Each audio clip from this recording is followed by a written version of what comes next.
Dans les magasins, les portants dédiés aux soldes ont fondu place à la nouvelle collection. Les ventes ont été meilleures que l'année dernière et la majorité des commerçants sont satisfaits. C'est le secteur de la maison qui sort son épingle du jeu avec 75% de satisfaction et ensuite l'équipement de la personne à 55%. Seul le secteur sport, culture, loisirs n'atteint que 44%. C'est vrai que dans notre magasin, on s'aperçoit régulièrement que quand même, quelques jours avant les soldes, les gens viennent voir un petit peu ce qu'il y a pour essayer de faire une bonne affaire. Donc peut-être qu'il y a eu, étant donné que le pouvoir d'achat est quand même relativement en baisse, plus d'appétence pour les soldes. Les soldes ont boosté le résultat des magasins. Seulement un quart des commerçants ont vu un recul de leur chiffre d'affaires contre 44% l'an dernier. Et 31% des magasins ont augmenté leur volume de vente. Cette augmentation s'explique par des réductions fortes dès le début, 50% appliquées dès la première semaine pour 73% des boutiques.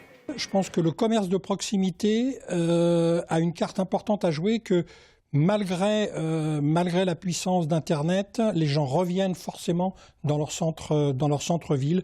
On y trouve le lien social, on y trouve la convivialité.